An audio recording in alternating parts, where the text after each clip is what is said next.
Radhe Radhe everyone, आप सभी को वट सावित्री व्रत की ढेरों शुभकामनाएं। फ्रेंड्स, वट सावित्री व्रत की पूजा में हमें किस किस पूजन सामग्री की आवश्यकता होती है और वट सावित्री का पूजन कैसे किया जाता है, उसकी वीडियो चैनल पे आ चुकी है। आप उन वीडियोस को भी देख सकते हैं, उनका लिंक आपको डिस्क्रिप्शन में या फिर एंड स्क्रीन पे मिल जाएगा। तो फ्रेंड्स, आज की इस वीडियो में मैं आपको वट सावित्री व्रत की कथा सुनाने वाली हूँ। तो ये कथा देखिए, अगर आप ग्रुप में पूजा कर रहे हैं तो एक जनी इस कथा को कहती है, बाकी सभी हुंकारा भरते हैं।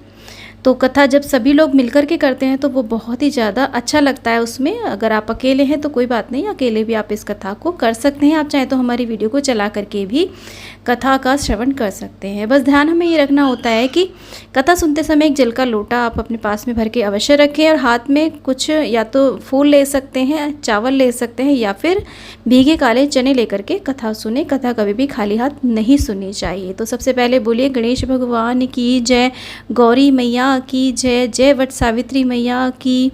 आइए कथा प्रारंभ करते हैं। एक समय की बात है, मद्र देश के राजा अशुपति थे। उनके कोई संतान नहीं थी। इससे वे बड़े व्यथित रहते थे, बहुत दुखी रहते थे।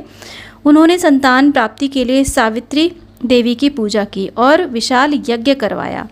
इसके बाद उनके घर में कन्या का जन्म हुआ। ये कन्या बड़ी ही तेजवान थी। सावित्री माँ के नाम पर ही उनका नाम सावित्री रखा गया। सावित्री धीरे धीरे बड़ी होने लगी। वो रूपवान, गुणवान और बहुत ही ज़्यादा ज्ञानवती थी। सावित्री को साल्व देश के राजकुमार से प्रेम हो गया। विवाह का उचित समय आने पर राजा ने उन्हें मंत्री के साथ वर चुनने के लिए भेजा।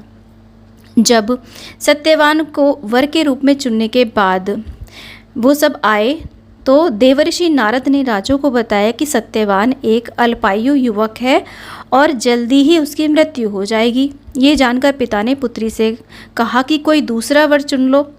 सावित्री ने कहा कि सावित्री इस बात के लिए बिल्कुल नहीं मानी। उन्होंने कहा कि मुझे सत्यवान से ही विवाह करना है, उन्हें मैं पति के रूप में स्वीकार कर चुकी हूँ। नारद जी ने सत्यवान की मृत्यु का समय जान करके वो सत्यवान से विवाह कर अपने पति और सास ससुर के साथ जंगल में रहने लगी। यानी कि नारद जी ने ये सब बातें उन्हें बता दी, उसके बावजूद भी वो विवाह करके जंगल में उनके साथ में रहने लगी।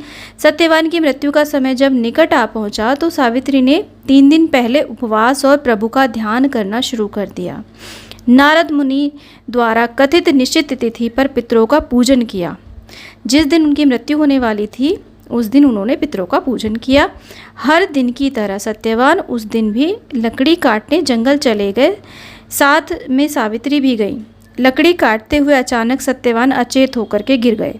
वहीं एक वट वृक्ष के नीचे सत्यवान के सिर को गोद में रख करके सावित्री सत्यवान का सिर सहलाने लगी और बीजने से हवा करने लगी, झलने लगी हवा।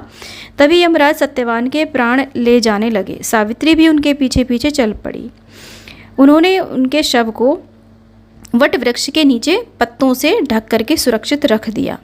यमराज ने सावित्री को समझाने की बहुत कोशिश करी, परंतु वो बिल्कुल भी नहीं मानी। वो यमराज के पीछे पीछे चलती रही। सावित्री की निष्ठा और पति परायणता को देख करके यमराज ने कहा कि हे देवी, तुम धन्य हो, तुम मुझसे कोई भी वरदान मांग सकती हो। सावित्री ने कहा कि मेरे सास ससुर की नेत्रों की ज्योति लौटा दो। और यमराज ने कहा ऐसा ही होगा, जाओ अब लौट जाओ। परंतु सावित्री नहीं मानी, वो फिर भी पीछे पीछे चलती रही।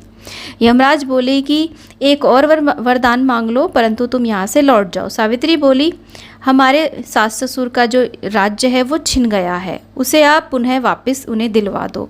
यमराज ने सावित्री को ये वरदान दे दिया और कहा कि अब तुम लौट जाओ, लेकिन सावित्री फिर भी पीछे पीछे चलती रही।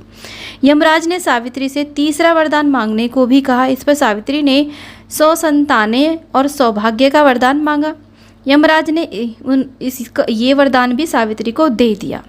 सावित्री ने यमराज से कहा कि हे प्रभु, मैं एक पतिव्रता पत्नी हूँ और आपने मुझे पुत्रवती होने का आशीर्वाद दिया है। यह सुनकर यमराज को सत्यवान के प्राण छोड़ने पड़े। सावित्री उसी वट वृक्ष के पास आई जहाँ उनके पति का मृत शरीर पड़ा था। सत्यवान जीवित हो गए। तभी से इस दिन देव वृक्ष, वट वृक्ष यानी कि बरगद के वृक्ष की पूजा का विधान माना गया है। कहते हैं कि यमराज ने सत्यवान के प्राण काले चने के रूप में लौटाए थे, अतः इस दिन पूजा में काले चने का विशेष रूप से प्रयोग किया जाता है। ये व्रत सुहागिन महिलाएं अपने पति की लंबी आयु के लिए करती हैं और इस दिन वट वृक्ष की विधि विधान से पूजा की जाती है। वट के पत्तों से श्रृंगार भी किया जाता है, क्योंकि माना जाता है कि सावित्री मैया ने वट वृक्ष के पत्तों से श्रृंगार किया था इस दिन। तो आप कुछ भी बालों में लगा सकते हैं, गले के लिए, हाथ में कलावे में बांध करके पत्ता, वो कुछ भी आप गहना बना सकते हैं। तो फ्रेंड्स, ये संपूर्ण विधियाँ किस प्रकार से की जाती हैं, वट वृक्ष का कैसे पूजन किया जाता है, घर पर कैसे आप सरल विधि से पूजन कर सकते हैं, वट वृक्ष नहीं मिलता है तब आप कैसे कर सकते हैं, इससे संबंधित एक वीडियो की प्लेलिस्ट है वट वृक्ष से सावित्री पूजन से संबंधित। आप उस प्लेलिस्ट को जरूर चेकआउट करें, बहुत ही महत्वपूर्ण सारे वीडियोस उस प्लेलिस्ट में दिए गए हैं। तो उम्मीद करती हूँ कि ये वीडियो आपके लिए बहुत ही यूज़फुल रहा होगा। वीडियो थोड़ा भी यूज़फुल लगा तो प्लीज़ वीडियो को लाइक शेयर, चैनल को जरूर सब्सक्राइब करें और कॉमेंट बॉक्स में सावित्री मैया की जय आप अवश्य लिखें। जय सावित्री मैया, राधे राधे।